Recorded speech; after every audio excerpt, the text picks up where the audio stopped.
He has a nose for news and a face for radio. You're listening to Price's Highway, the podcast, with your host, Steve Price.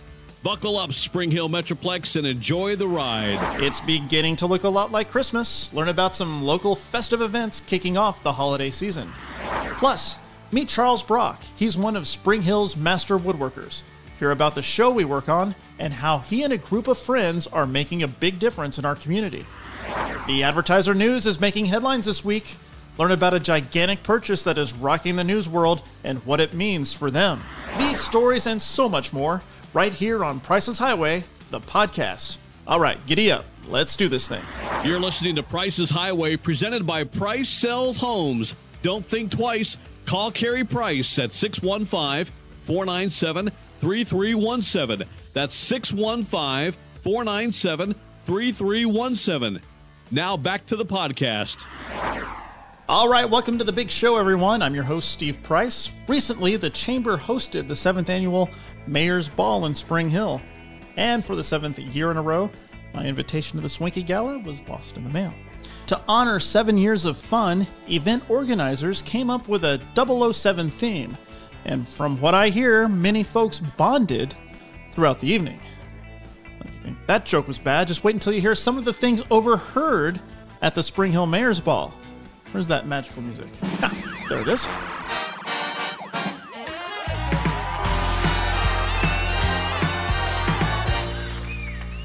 All right, here are 10 odd things overheard at the Mayor's Ball. Number 10, how can Craig Midget be that dang tall? Number 9, the conga line is longer than the Chick-fil-A drive-thru, yet surprisingly just as fast and orderly. Number 8, sorry I was late, I couldn't figure out how to get off that traffic circle thing over at the crossings. Number 7, why is Alderman Dan Allen screaming at the band? Number 6, everyone come quick. John Mayer and Mayor Rick Graham got the keys to the caddy and are doing donuts in the parking lot. Number 5, someone close the fence. I heard Price was on his way over here. Number 4, we weren't planning on starting a mosh pit, but these kind of things happen when Popeyes caters an event. Number 3, I hear the alcohol content in the Spike Punch is the same percentage as registered voters who actually show up to the polls. Number 2, see you at the after party over at the Waffle House. And the number 1 odd thing overheard at the Mayor's Ball, feel the White Claw.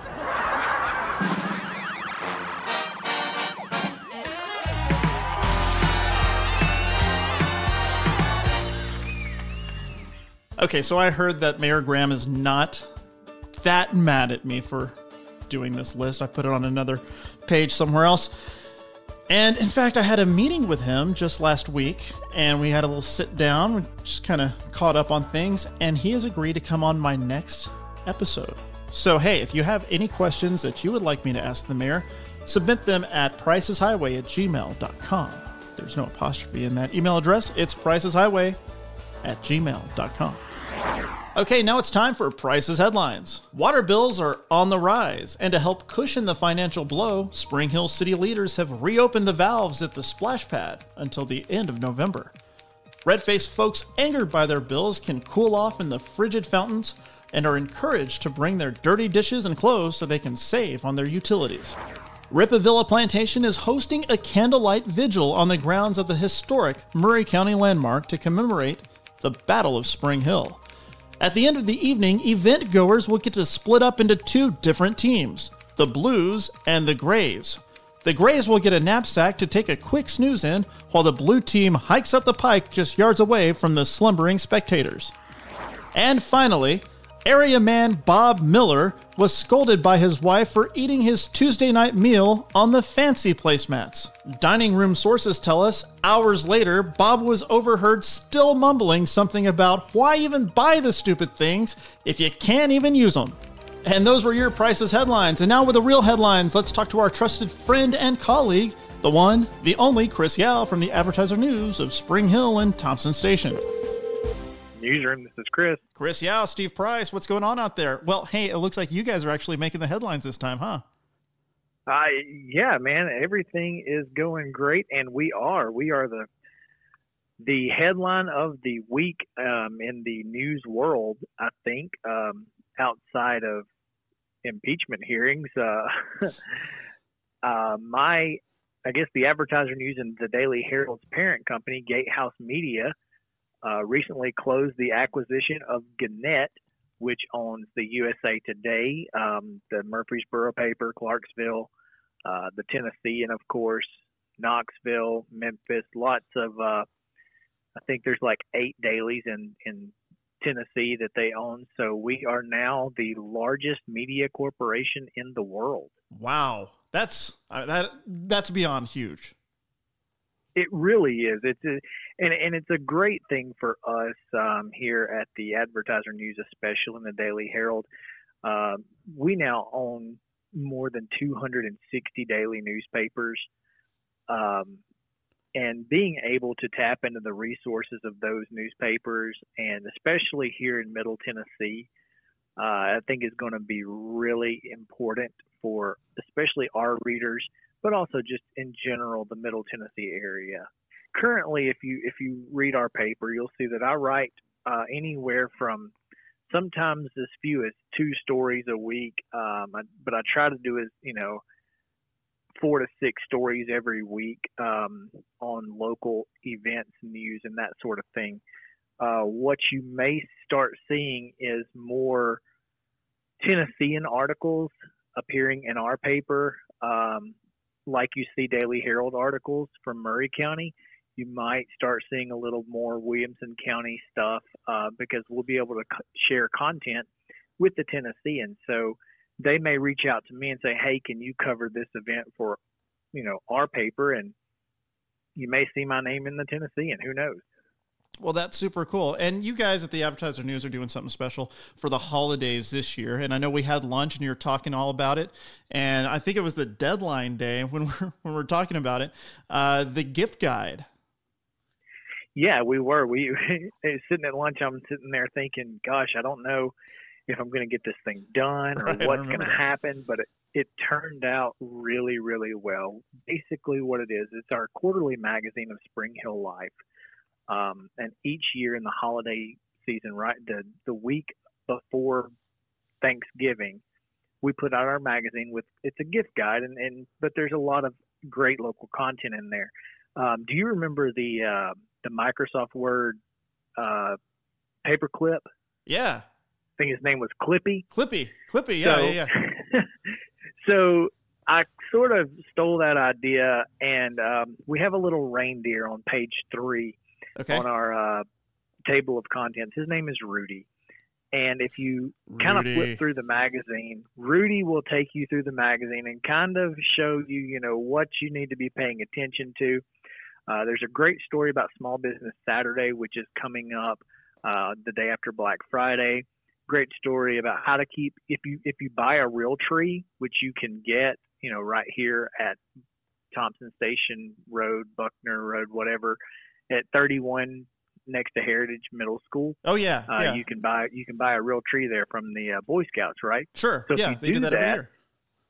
Yeah, there's some tips in here to how to keep your tree healthy, but also, there is a list of places you can get a real tree.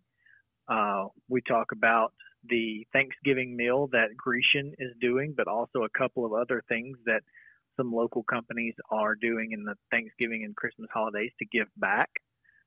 We've got a recipe in there for a really delicious cake from Delta Bound. Ooh, which cake is it? It's the Louisiana syrup cake. Oh, I haven't had that. I'm telling you, it's kind of like a spice cake, which is perfect for Christmas. Sure. And it's delicious. So, if you want to know where to see Santa Claus, there's an entire comprehensive list of Spring Hill, Columbia, Thompson Station area. And then, of course, we have the gift guide, which has local boutiques and whatnot and ideas of what to get your loved ones by shopping local. Just really important. That's kind of the theme of this, is to shop local, and let's keep our money here in the Spring Hill, Thompson Station area. If folks didn't get that in their advertiser news this week, where can they find that? Yeah, so I think about 5,000 copies went into the advertiser, and another 5,000 in the Daily Herald. If you did not get a copy and you would like a copy, you can always come by our office at 3011 Hera Drive in Spring Hill, which is located behind the Wendy's and McDonald's at the very, very back. Or you can pick it up. The easiest place to probably pick it up is the Spring Hill Public Library. There's always a few copies out there. So lots of great information there. An event calendar in the back tells you all about the Christmas events, the tree lighting in Thompson Station, the Christmas parade in Spring Hill, the Christmas events in Columbia. Lots of great information, stuff that you're going to want to know about, but also just, focusing on local businesses. And that's what we're doing here at the Advertiser News. Obviously, we focus on local stories, local people, local business, and local news. And y'all are doing a wonderful job. Hey, thanks for joining me today. Absolutely, man. It's my pleasure, and I appreciate it. Looking forward to hearing the rest of this podcast. Awesome. Thanks so much. All right, everybody, a big hand for Chris Yao from the Advertiser News of Spring Hill and Thompson Station. A lot going on over there, and they are Price's Highway's official media sponsor. And our presenting sponsor, of course, is Price Sells Homes. Joining me now is Keri Price, and she's going to talk a little bit. Well, hello there. Sorry to go over your hellos. Hello, hello. Hello, hello. She's going to talk to us a little bit about something that her brokerage, Keller Williams of Spring Hill, is doing for the community and how they want you to get involved as well. Yes. So this is something we started doing last year at the Spring Hill Keller Williams Realty. And we're continuing it this year because the agents loved participating in it last year so much. We wanted it to come back. But it is the Angel Tree Program. And I can tell you, as of today, we have about 75 angels remaining hanging on our tree in the lobby of the Keller Williams Spring Hill right there on Main Street. So if you and your family are interested in coming in and sponsoring one, maybe two children, or even a senior who's hanging on our tree this year. We have seniors, babies, kids, teens. We have all ages who are in need of things this holiday season. And so if you would be interested in participating in that, we would love to have you come in as quickly as you can to adopt an angel or two. And all the gifts are due in unwrapped, but just bring them back to the Keller Williams office by December 1st. And they will be sent off to, or collected and sent off to the families on December 2nd. And these are people right here in our community. Yes, absolutely. My first year getting involved with the Angel Tree as an adult was last year when Keller Williams did it. And something really neat happened. I brought my daughter with me, and we did some shopping. Ava. We did daughter. Some... Sorry. I always do that. Yeah. Okay. Ours.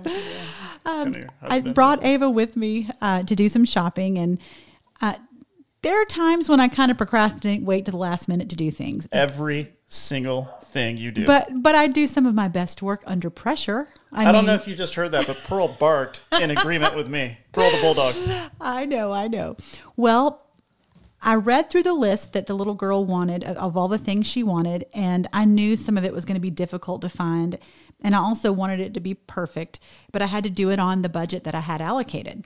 So Ava and I, a couple days before everything was due, we took off for Cool Springs Galleria, and we went store by store down the shopping list, trying to find just what this little girl wanted so to make her Christmas, as special as we could for her. Well, I was finding that the things on the list were, some of them were taking up a good bit of the budget. So by the time we got down to the last few things I wanted to get for her, I only had about $35 left in my budget.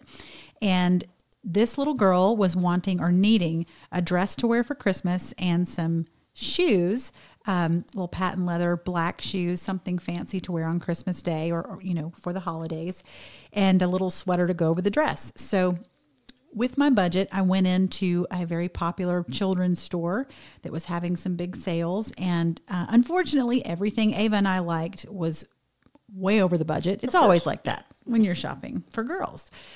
So I asked the lady at the counter if she would help kind of advise me on where I might be able to, how I could put together this little ensemble for the budget that I had. And so she pointed me in the direction of, several things. And because of the sizes I was asking her for, she looked at my daughter and she thought, well, you're not shopping for your daughter, are you? And I said, no.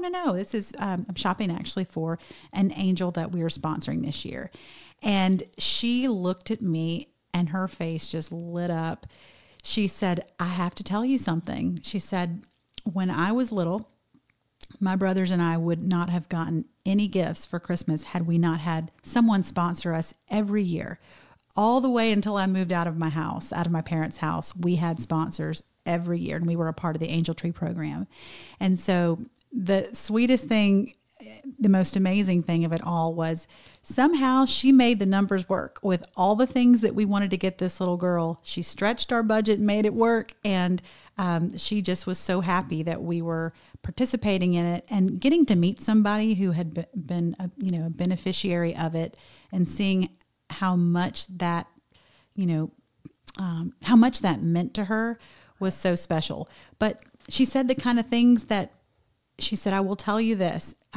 You might be thinking you need to get, fancy gifts and a special dress just for Christmas Day and shoes to match the dress. But she said, don't do that. She said, when I was little, just having warm socks was something I wanted. She said the cheap socks that my parents could afford, they were thin. And she said, I was always cold growing up in the wintertime. I always felt cold. And she said, just get shoes that the little girl can wear all winter long. Get a dress that she can wear all winter long. She said, just think about the utilitarian aspect of it, not just making something for one day. But anyway, it was just mind blowing to think that, for her, she just wanted warm socks, warm gloves. She didn't want to be cold during the winter. And that was a big Christmas gift for her, was just to get that. So it was so special meeting her. And it got me thinking, a few months ago about how I was excited for this to come back and to be a part of it again. So I would encourage any of you who just want to be a blessing to another family to come on down, sponsor an angel or two, shop the Black Friday sales, have fun with it, get your kids involved, and then bring your gifts back to KW in Spring Hill by December 1st. It is a wonderful program. And their address is 5083 Main Street, and that's in Spring Hill, and that's also Price's Highway. And they are open from 9 to 5. And for more information, give them a shout at 615-302-4242. Keri, thanks so much for joining us today. Thank you for having me. All right, our presenting sponsor, Price Sells Homes. Don't think twice. Call Keri Price at 615-497-3317. It really is the most wonderful time of year in the Middle Tennessee area, and several cities are getting ready to kick off the holiday season with Christmas tree lightings. This weekend, on Saturday, November 23rd, Columbia will host the Night of Light tree lighting event. It starts at 5 p.m. on the square, featuring ACM Duo of the Year High Valley, Grammy and Dove award-winning artist Guy Penrod, and special guest, syndicated country radio personality Blair Garner. Thompson Station will have their tree lighting ceremony at the beginning of December on Sunday the 1st from 3 to 6 p.m. Their event takes place at Sarah Benson Park. Santa will be there. They'll also have a photo booth, caroling, hot cocoa, food vendors, and even a Christmas cookie contest. When I think about tree lighting events, there's nothing bigger in Middle Tennessee in my mind than the Franklin tree lighting on the square. And this year, it somehow even got bigger. All right, kids, I have the communications manager from the city of Franklin, Mrs. Milissa Reierson. Melissa, how are you? I'm great. How are you, Steve? Doing great. Now, for people who don't know, we used to work together, didn't we? That's true. We worked together, was it 6 years? Yep, 6.5 years. And at the time, I was the social and digital media producer, and you were my supervisor. So I'm sorry. I'm sorry you had to supervise me. Oh, yeah, that was really painful that whole time. No, it was great. I thought we had a great working relationship, and we did a lot of fun things that got some great attention on social media and helped to just kind of put Franklin on the map as far as social media and our communications with the citizens. I feel like we're doing a pretty good job, and the citizens seem pretty happy. Yeah, yeah. Would you say we worked on thousands of projects? Probably over 6 years. I think so. Yeah. Yeah. One of them was the mayor's State of the City address. We always tried to make it fun. I always, just my past, I've worked at state government and then television news, but I've always hated those really boring speeches at a podium with bullet points on facts and figures. And you and I really tried to make it more of an entertainment production, and we've done similar to The Late Show with Jimmy Fallon. We did comedians in cars getting coffee, although it was city employees in cars getting coffee and looking at city projects. That was really fun. And we were very lucky that the mayor, Mayor Ken Moore, and city administrator Eric Stuckey were very kind and went along with some of our crazy ideas. Oh yeah, they were completely on board, and I couldn't believe it. I'm like, really? You want to do Back to the Future? Really? That Back to the Future is the one that really sticks out in my mind. That was just I don't know, it was special because we were at the Galleria, and it looked just like the Back to the Future scene. Yeah, we got a real DeLorean. That was really fun. I liked the Back to the Future theme because it was fun, but it was also educational in the fact that, you know, a lot of folks in Franklin maybe are unhappy about the growth and the change that we've undergone. But we actually went back years and talked about when the mall first came to town and when Main Street was a lot different. It looks, you know, tons better now. But it was fun to go back in history and talk to the people that have been here a really long time and talk about how sometimes change is a good thing. And remember Wink Martindale, he was our travel guide back in time. It was nice to do that. Fortunate. He was in town and he was hosting the Eldest Festival at the Franklin Theater. And I said, hey, he's in town. Let's go down and see if he'll be in our crazy video. And then somehow, for some reason, people say yes to us. That was fun. That was a lot of fun. Speaking and I learned a lot. I learned a lot of secrets about Elvis too, and Anne Margaret. So that was really fun because he's married to someone that was in a movie with Elvis and Anne Margaret. That's right. So I really enjoyed hearing those stories from Wink Martindale and his wife. Yeah, such a nice guy.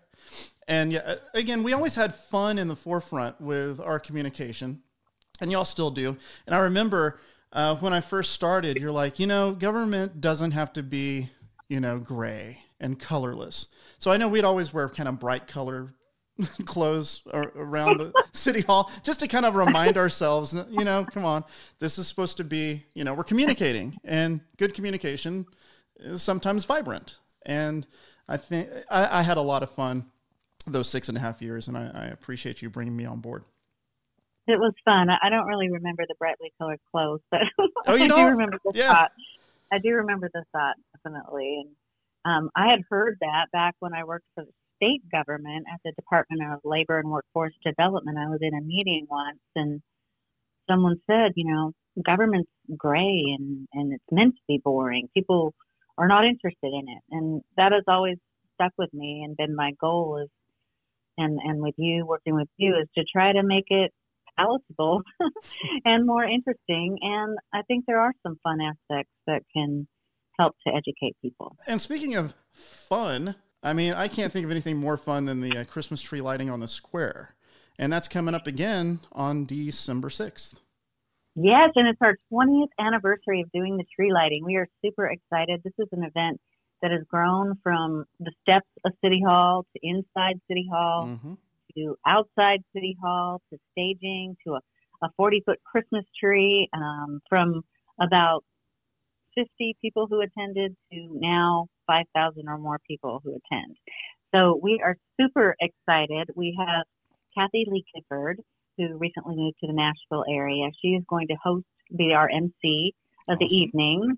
That's very exciting. And then Jars of Clay, the lead singer of Jars of Clay, Dan Hazelton, lives in Franklin. Okay. And he and his band are going to perform on stage with the Freedom Intermediate Chorus they were here 20 years ago, of course, not the same members, obviously, but they were here 20 years ago. They've been here many years. It's been a lot of different schools from the Franklin Special School District, and they will be here again. They're such a big hit, and they do such a wonderful job. So we are super excited. It's going to be a great show, and of course, you know, the show stopper is the lighting of the 40-foot tree when they do the countdown with the crowd. So that's going to be a lot of fun.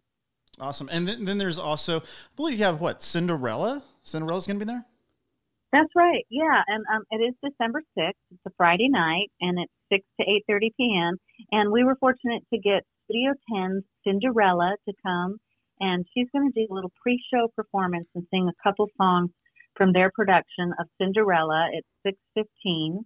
And that is going to be a whole lot of fun. I think her name, I don't have the script in front of me. I think it's Chelsea Cartwright, who, or it could be Cartwright. Let me see if I can find her name on the script here. Yeah, Studio 10 does wonderful work. Yes, they do. They are definitely Broadway caliber. Chelsea Cartwright is her name. Okay. She's the lady who plays Cinderella, and I think the kids will really like that. We'll also have photo opportunities. Of course, we give away free photos with Santa. Who does that? It's a wonderful opportunity for families to get in there and get their photos with Santa. We print them out. They're professional, and that's sponsored by Williamson Medical Center, and that's really wonderful. Then Mars Pet Care sponsors. We're going to have a vintage VW photo bus, and people can go in there. They can bring their pets because it is a pet-friendly event, and that's a lot of fun. And then we'll have the Opryland characters from Opryland's Rudolph the Red-Nosed Reindeer. We'll have a Hermie. He's a little elf that didn't want to be an elf and wanted to be a dentist. And then Rudolph, and they'll be there for photo opportunities. We'll have some guys from the 501st Legion, Star Wars, wandering around, and we'll have princesses, and it's really going to be a good time. And the downtown Franklin stores stay open later, and it's art crawl night that night, so a lot of them might have some wine inside the stores and some local art for sale, and it's really, I hope it's going to be a wonderful night, and we hope the weather cooperates. Yeah, and I believe there's someone else being featured, but you didn't mention that person. He'll be stage side, and it's me. Yes, that's right. You're coming back to work with us. Thank you. We're not up to full staff since you left, and you have volunteered your time to come back, and we'll pay you, of course, and help us out with the tree lighting since you've done it so many years, and we're really excited to have you back with us. Thank you. Awesome. And right after the show, I'll be next to the hot cocoa signing glossies. Yeah. You're a big star now. I forget that. I hope that we can work with your big ego now. Not many can. Well, you know, the tree lighting's not the only Christmas thing going around. There's some other events. Yeah, you know, Oprah Magazine named Franklin the #3 best city to visit magical Christmas towns for Dickens of a Christmas. If you haven't been there to see that, that's pretty cool. That's Saturday, December 14th and 15th, and you can learn more about that at williamsonheritage.org/Dickens. And then we also have the very next day after the tree lighting is the Franklin Christmas Parade, which is put on by our local Acanthus Group, and that's Saturday 2 to 4 p.m., December 7th. Always a busy time of year for Franklin. And, you know, with the holidays approaching, which holiday movie is your favorite? Well, I would have to say White Christmas with Bing Crosby and Danny Kaye. Yeah, that's coming to the Franklin Theater, isn't it? Yeah, I think I saw it once there. It was wonderful to see it on the big screen, but I love that movie. It's magical. I love old movies, and musicals to top, so. Yeah, there is just something about seeing one of those in the Franklin Theater, and then as you're coming out, you're just you feel like you're in that movie. You're looking around, the main street is completely decorated. You look down, there's that huge tree. It's like you're still in the movie. It's wonderful. It's a wonderful life. It is. It's really magical. Franklin is magical at Christmas, and the lights that our street department puts up, just gorgeous, and all the shops that are downtown Franklin, it's really wonderful. And if anyone wants to go to a Christmas movie at the Franklin Theater. They need to get their tickets early, that's for sure. Sure, yeah, But, those things sell out. yeah, Franklin's a special place. We're pretty fortunate. Very much so. Well, Milissa, thank you so much for being on the show. Appreciate you telling the folks what's happening this holiday season. Well, thank you for having me, and I will be listening. Your podcast is doing great, and I'm really proud of you now that you're not working for us to be doing this and all the things you're doing with your beautiful wife. And, of course, we miss you, but we'll be seeing you at the tree lighting. So best of luck with everything, and we'll be talking soon. Well, thanks so much. All right, for more information about the tree lighting on the square, go to franklintn.gov/tree lighting. I'm certainly looking forward to being part of the video crew. It'll be a lot of fun, and I hope to see many of you out there. All right, everybody, joining me now in the studio, the Price's Highway studio, is Charles Brock, Master Woodworker and Media Mogul. I don't know about all that. I'm not sure that I'm even master of my domain, but I am here. Yes. Well, thanks so much for joining us. And we've been a team for many, many years working on the Highland Woodworker together as co-creators. But before we get into all that, when did you realize you were a master woodworker or just even had a knack for woodworking? Well, that's I have to look back many, many years. This was the late 70s, and I had just finished a master's degree in education, which helped me with become a teacher and with my career as a teacher. Just to put this in perspective, in the late 70s, that's when I was born. Well, if you remember the 70s, now I am 70. Which the other night I was at the Ryman listening to the Doobie Brothers, and that's where I got that line from. Okay, yeah. The guys, the three original Doobie Brothers are all 70. And so, how was that show, by the way? Oh, it was great. They really rocked the house. The only thing I'd have to say about their age is a couple of them have some bad dye jobs. Oh, but that's all over Nashville, though, at this age. Yeah, I mean, they had kind of shoe polished brown hair that was just complete. There were, that was kind of grim. And I don't know if you want to say the word grim. with the elderly. That's right. Never say coffin to an elderly person. Like, is that you coughing? I mean, it'll just drive us crazy. But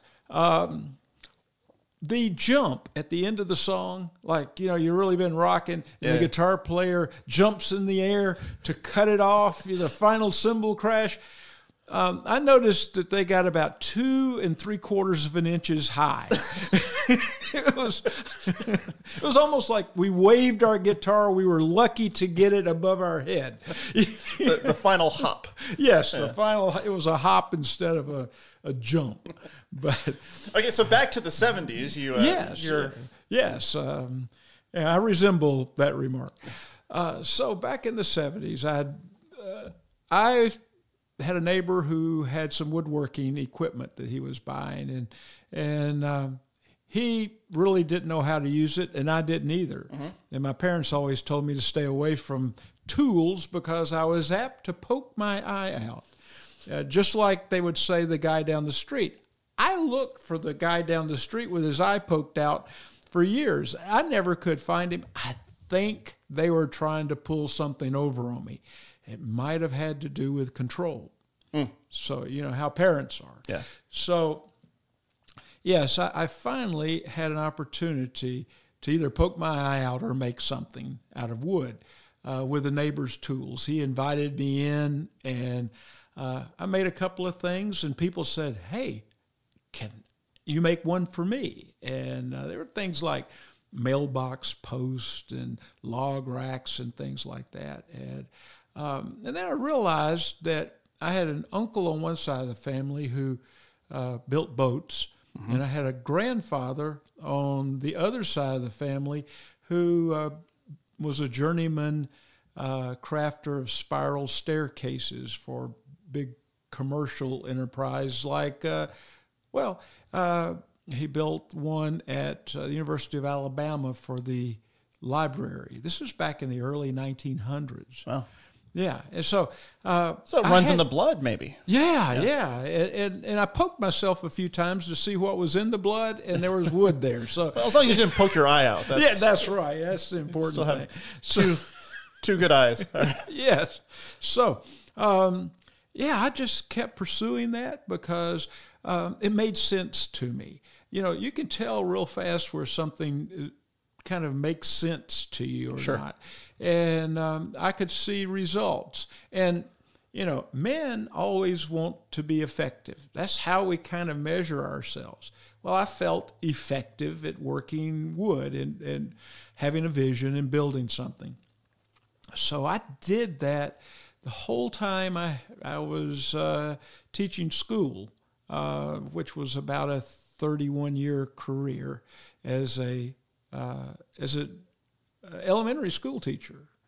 And so, I mean, I was doing the wheels on the bus go round and round, going home, and, you know, the router cuts out a tabletop by going round and round. You know, it was, it all fit together. But, you know, I think with that background in education really helped you because whenever we're wanting to educate people about what we do or any kind of process, you always want to do it at maybe even a second grade level. That's what we were taught in news anyway, always write for the second graders. And later on in life, we met because, well, we have someone in common. We do. My oldest daughter, Keri, is married to you. I thought I would just tell you that. That's what she tells everybody anyway, that she's married to you. And it's good that she admits that. So, yeah, not many others would. Or right. Yes. And Keri is a limited edition. There's only one of her. That's right. And so, yes. And I'm very proud of her, very proud of you as my son-in-law. And you just happen to have some skills that eventually allowed us to work together, form a family business. Right. When we met, I was working at Channel 3 in Columbus as, I think I was their chief photographer at that time, and then I moved into their promotions. And so with that, I was, you know, I'd gained skills in the video production business. And then when we moved to Nashville, I started out as an overnight photographer, but I really wanted to get in the promotions department. Right, you were an overnight sensation. Oh, talking about sensation. The news that happens overnight, it's the funniest and the scariest you'll ever report on. And so I went into promotions, and then later on they're like, "Hey, you want your own show? You want to produce your own show?" I'm like, "Well, yeah, why not? Who wouldn't?" And so we started a magazine show called Nashville Music and More, where we were able to go out and meet everybody I've ever wanted to meet in country music and beyond country music as well. So that kind of gave me a background, and there is a point to this, people, a background on how to do magazine style shows and tell stories. So back into Columbus, I had the video skills, and we're like, hey, why don't we do a DVD, teach people how to do it, make a furniture piece like you design. I had just started teaching the sculptured rocker on a national basis. And you were visiting, and you said, why don't I take a camera in next time you do that, and we'll film it. Yeah. And see if there's a market for that. And I said, well, what we really need to do is film the whole process of making the chair. And we could sell that with, it'd be a DVD, a little book that would go with it, and a set of paper patterns. And so that's what we did. That was about 11 years ago. Yep. And it has sold all over the world for, thank goodness, because I'm still eating. It's sold all over the world for the last 10 years. And it's just amazing to me. But it's also a testament to when people see the DVD, it is done so beautifully by somebody who definitely has great skills. And He made me say it, folks. Here's the 20. Yeah, I'll take the 20 now. Yes. No, Steve, I'm very fortunate that he is my son-in-law and that he has helped me with this project that is, I'm not Elvis, but I am recognized here and there. Like we were at the Biltmore House last weekend, and I had somebody come up and say, hey, aren't you the Highland Woodworker? I've watched all of your stuff, and he was with his wife, and they seemed to be excited about seeing the Highland Woodworker and the guy who does the sculptured rockers. Never would have happened without Steve.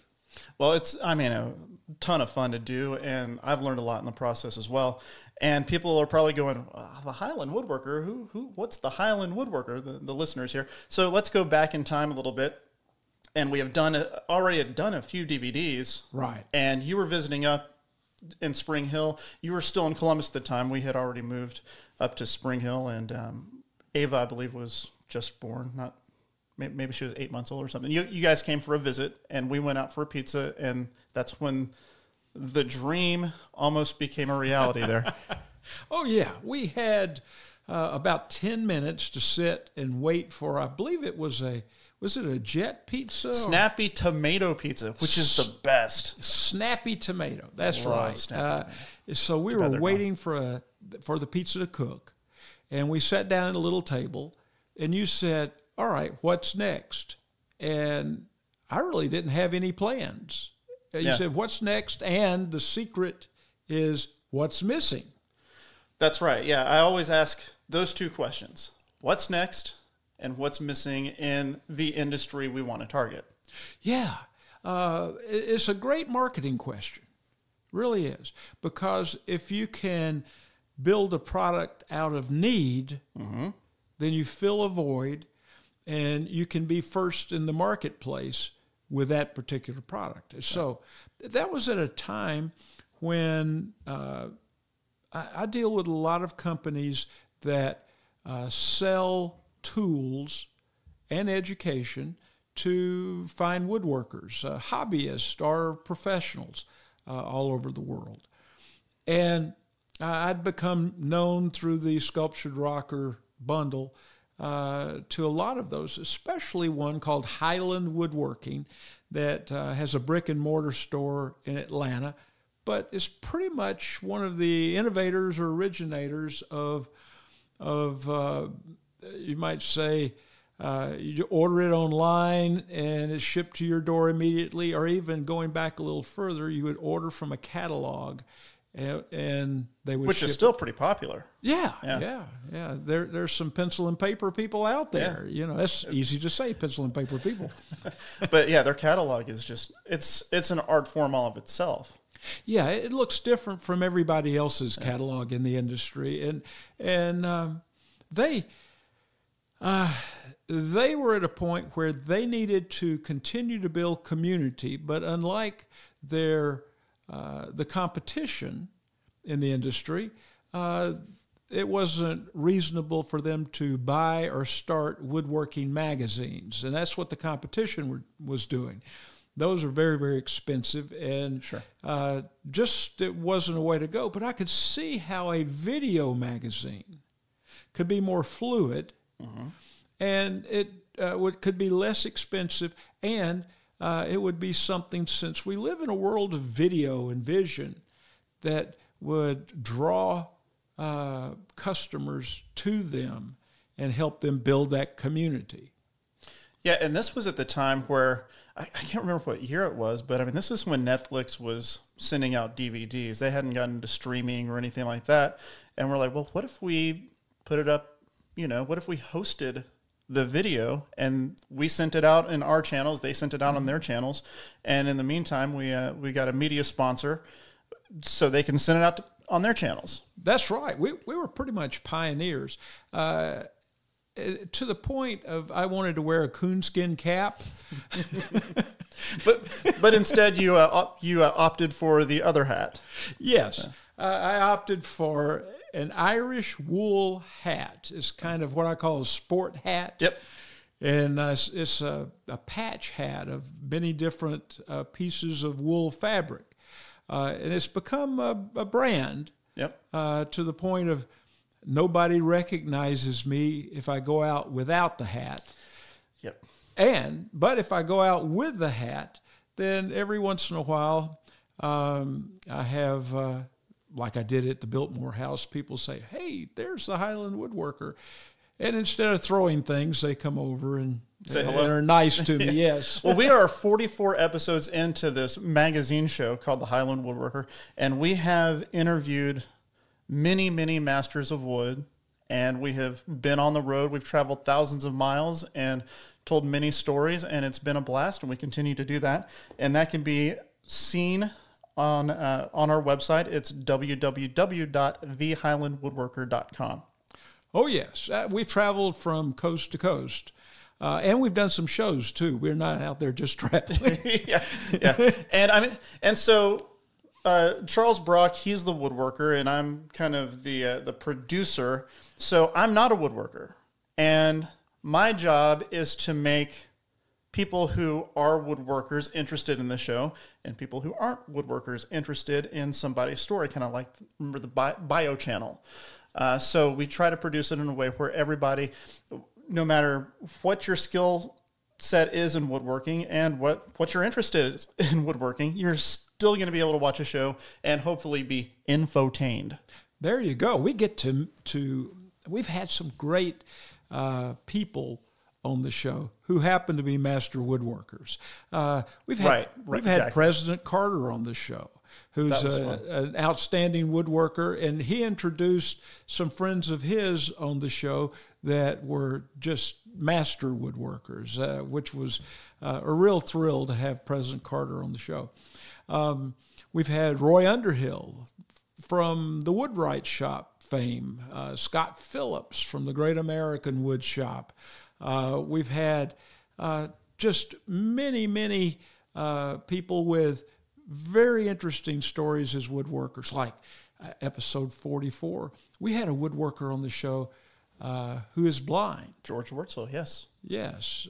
People may recognize him from a couple of years ago. Subaru did an ad with the blind man, and he played that role. And, well, he wasn't playing a role. He's actually blind, and he's out there doing his woodworking.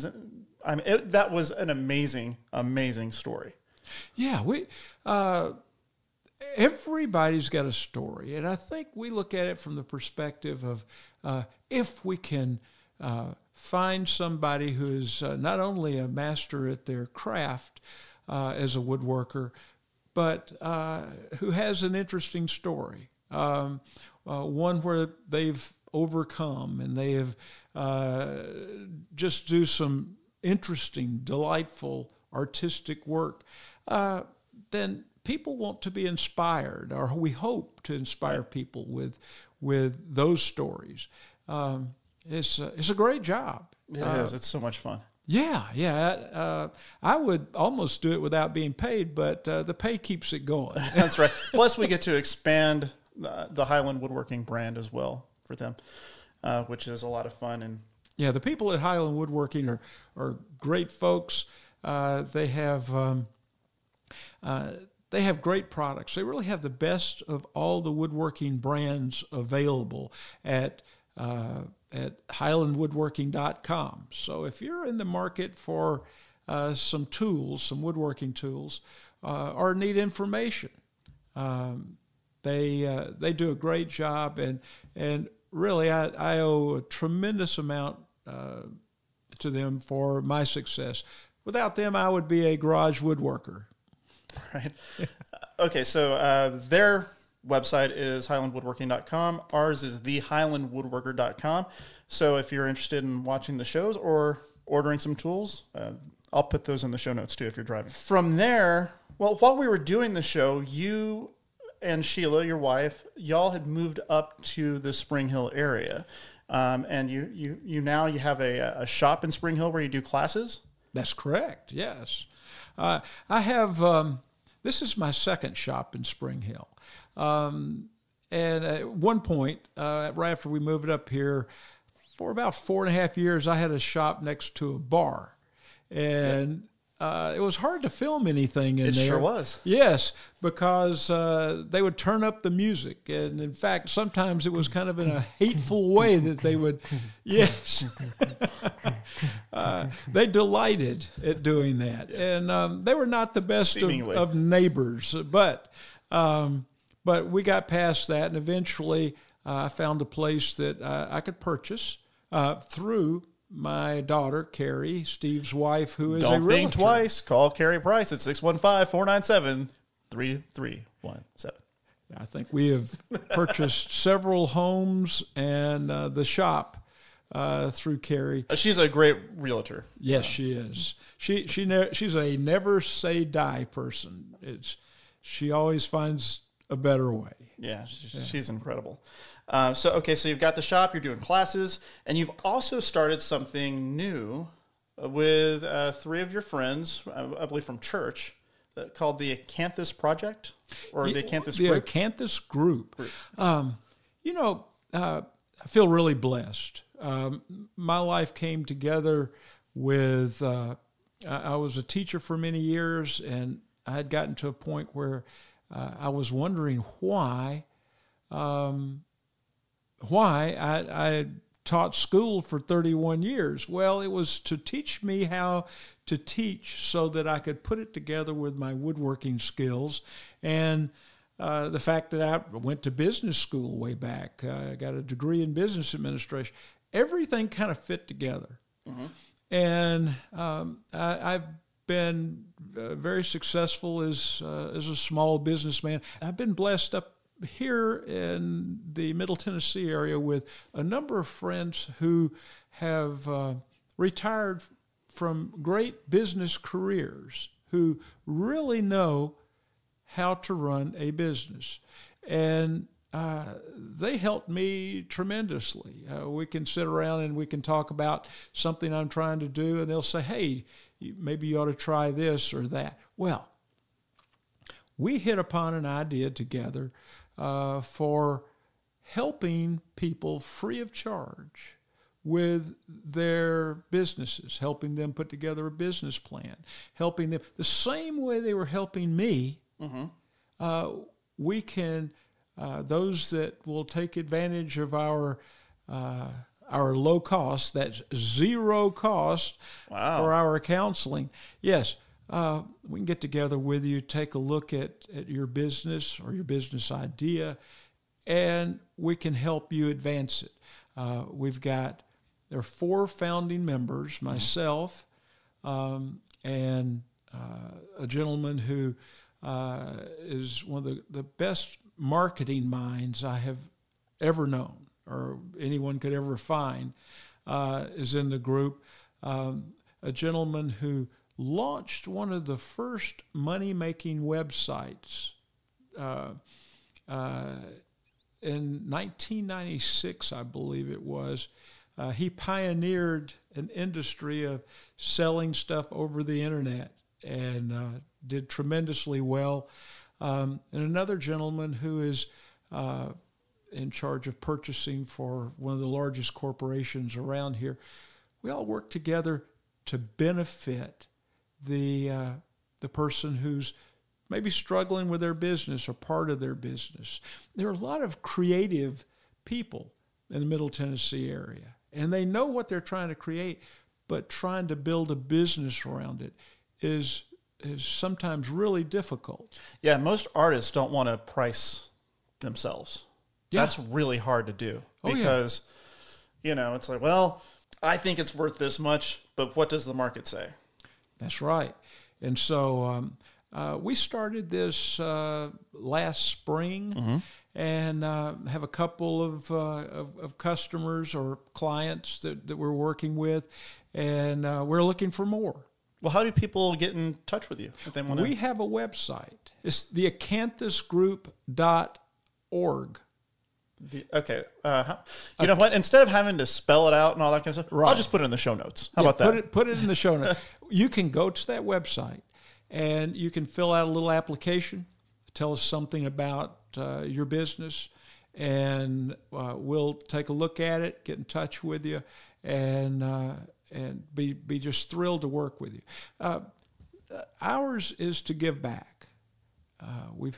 All of us have had very good, excellent success in life, been very blessed, and we want to be able to give back to a community that is given a lot to us. Wonderful. Charles Brock, thank you so much for joining us today. It's been a pleasure. Well, we talked about his work, but you really need to check out his website. It's charlesbrockchairmaker.com. Well, that's all the time we have for this edition of Price is Highway, the podcast. I'd like to thank my guests for joining me. Milissa Reierson from the City of Franklin, Chris Yao from the Advertiser News of Spring Hill and Thompson Station, Keri Price from Price Sells Homes, and Master Woodworker Charles Brock. And of course, thank you for listening. I hope you enjoy the ride. Until next time, I'm Steve Price. This is Price is Highway, the podcast. Buckle up and drive safely out there. And remember, kids, to give the wave if someone in traffic lets you in. Take care, folks. You've been listening to Price is Highway, a Steve Price Totally Terrible podcast production.